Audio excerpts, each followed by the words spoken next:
एक जोरदार जयकारे से शुरुआत करेंगे। सब लोग अपनी मुट्ठी तान लें।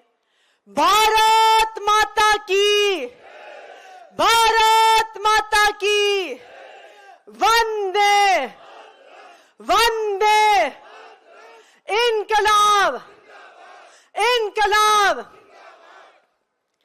इसी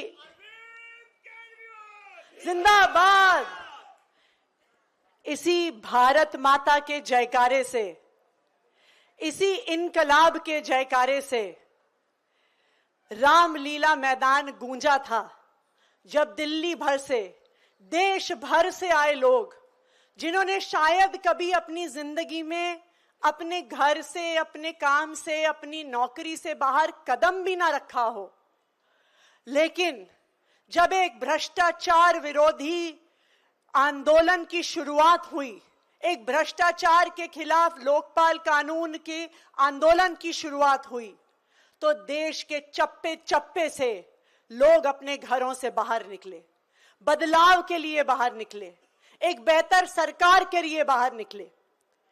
और जो लोग तब सत्ता के गलियारों में बैठते थे, जब टीवी वाले उनके सामने माइक लगाते थे और भ्रष्टाचार विरोधी कानून के बारे में सवाल पूछते थे, तो सत्ता के गलियारे में बैठे जो नेता थे वो कहते थे कि ये लोग कौन होते हैं हमें बताने वाले कि क्या कानून लेके आना है।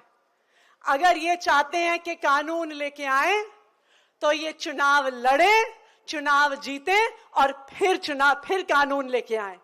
ये चुनौती दी थी इस देश के नेताओं ने हमें।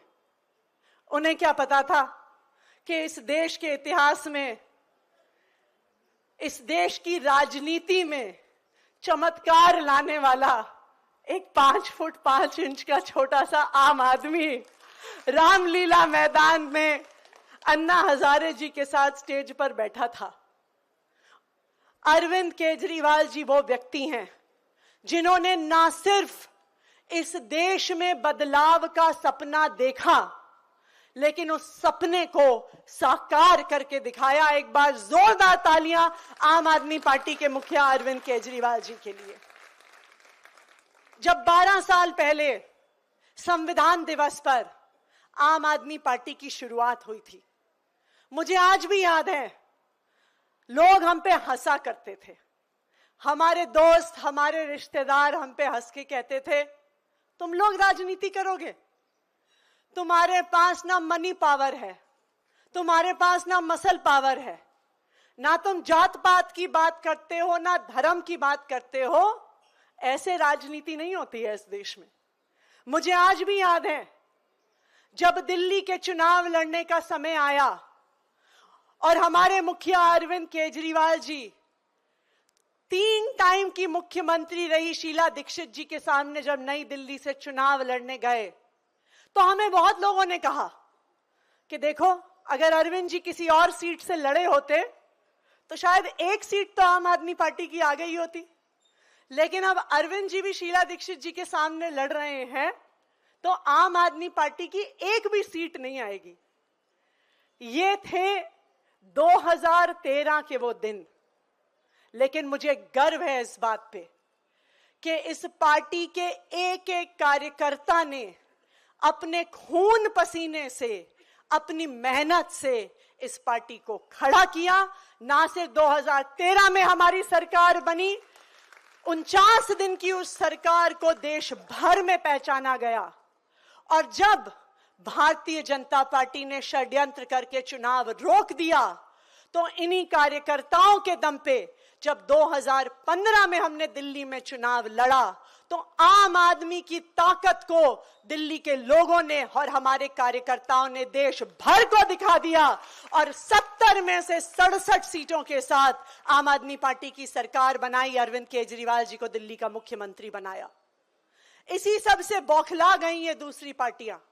उनको लगा कि अगर ईमानदारी की राजनीति करके, बिना पैसे बांटे, बिना दारू बांटे, बिना जात पात की राजनीति किए, बिना धर्म की राजनीति किए, अगर एक ईमानदार पार्टी सरकार में आ गई तो इनकी राजनीतिक दुकानें बंद हो जाएंगी। फरवरी 2015 में हमारी सरकार बनी और मई 2015 में भारतीय जनता पार्टी की केंद्र सरकार एक गैर कानूनी, गैर संवैधानिक नोटिफिकेशन के माध्यम से दिल्ली की चुनी हुई सरकार की ताकत छीन लेती है। लेकिन मैं सलाम करती हूं हमारे पार्टी के मुखिया और दिल्ली के सबसे लोकप्रिय मुख्यमंत्री अरविंद केजरीवाल जी को कि इतनी मुश्किलों के बावजूद भी पिछले 10 साल में अरविंद केजरीवाल जी ने जो दिल्ली के लोगों के लिए काम करके दिखाया है वो 75 साल में इस देश की राजनीति में नहीं हो पाया। 2020 में चुनाव आया, एक बार फिर से सब लोगों ने कहा कि अब तो आम आदमी पार्टी खत्म हो गई। सब लोगों ने कहा कि देखो तुम्हारे काम रोके, अब तो ये पार्टी का चुनाव जीतना मुश्किल है। लेकिन आम आदमी पार्टी के कार्यकर्ताओं ने और दिल्ली के लोगों ने ये दिखा दिया कि काम के बलबूते पे राजनीति ना सिर्फ हो सकती है, काम के बलबूते पे चुनाव जीते जा सकते हैं और भारी बहुमत से जीते जा सकते हैं।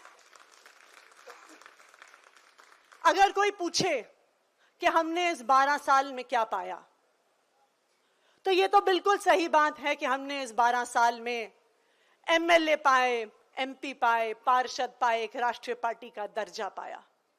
लेकिन मैं एक उससे भी जरूरी बात कहूंगी। मुझे याद है दिल्ली में अरविंद केजरीवाल जी की सरकार बनने से पहले जब कोई गरीब बच्चा एक टूटे फूटे सरकारी स्कूल में जाता था, उसकी आंखें जमीन की तरफ होती थी, उसके कंधे झुक जाते थे और उसे शर्म आती थी ये बात कहने में कि मैं सरकारी स्कूल में पढ़ता हूं। ना सिर्फ दिल्ली में बल्कि देश भर में सरकारी स्कूलों का वो हाल था कि जैसे कोई पेशेंट वेंटिलेटर पे है, अब मरने का समय आ गया है। देश भर में ये बात चलती थी कि अब सरकारी स्कूल बचने वाले नहीं है, धीरे धीरे सभी अपने बच्चों को प्राइवेट स्कूल में सिखाएंगे।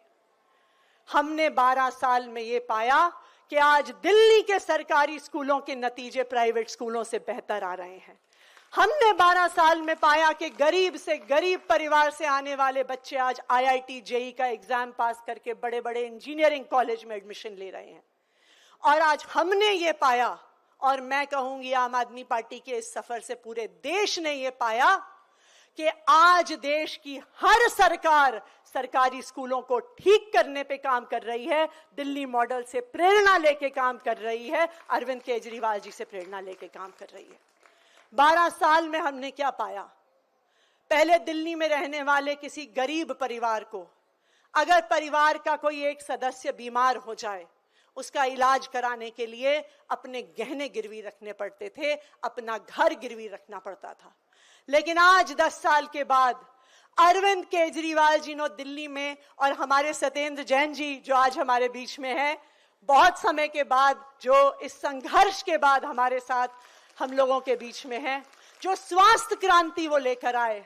आज दिल्ली में गरीब से गरीब परिवार का व्यक्ति जब बीमार होता है, चाहे 1000 रुपए का इलाज हो, चाहे 1 लाख रुपए का इलाज हो, 1 करोड़ रुपए का इलाज हो, सारा पैसा दिल्ली सरकार देती है, उसको 1 पैसा भी खर्च करने की जरूरत नहीं है। इस 12 साल के सफर से आम आदमी के लिए किए गए काम की वजह से भारतीय जनता पार्टी परेशान हुई और उसने सोचा कि हम अरविंद केजरीवाल जी जैसे काम तो कर नहीं सकते, अरविंद केजरीवाल के काम रोकने का काम कर सकते हैं। पिछले 2 साल से अरविंद केजरीवाल जी को, आम आदमी पार्टी को परेशान करने में उन्होंने कोई कसर नहीं छोड़ी। उन्होंने सत्येंद्र जैन जी को जेल में डाला, मनीष सिसोदिया जी को जेल में डाला, संजय सिंह जी को जेल में डाला और एक झूठे मुकदमे में हमारे मुखिया अरविंद केजरीवाल जी को भी जेल में डाला। मैं सलाम करती हूं आम आदमी पार्टी के सभी नेताओं को, उनके परिवारों को, हमारे विधायकों को, पार्षदों को और आम आदमी पार्टी के एक एक कार्यकर्ता को कि जितना जुल्म आम आदमी पार्टी पे हुआ है, शायद इस देश के इतिहास में किसी पार्टी पे नहीं हुआ, लेकिन आम आदमी पार्टी टूटी नहीं, दबी नहीं, जुटी रही एक साथ और संघर्ष में लगी रही। और अब मौका आ गया है, फरवरी में दिल्ली में फिर से चुनाव है। एक बार फिर आम आदमी पार्टी के एक एक कार्यकर्ता को इस तानाशाही सरकार को दिखाना है कि तुम हम पर कितना भी अत्याचार कर लो, हमें दबाने की कोशिश करो, हमें तोड़ने की कोशिश करो, लेकिन आम आदमी पार्टी के कार्यकर्ता अरविंद केजरीवाल जी के सिपाही हैं, हम भगत सिंह के चेले हैं। तुम हमें दबा नहीं सकते, हमें तोड़ नहीं सकते। और फिर से फरवरी के चुनाव में हम सब मिलकर अरविंद केजरीवाल जी को चौथी बार भारी बहुमत से दिल्ली का मुख्यमंत्री बनाएंगे। ये आम आदमी पार्टी के सभी कार्यकर्ताओं का प्रण है। बहुत बहुत धन्यवाद। जय हिंद, जय भारत।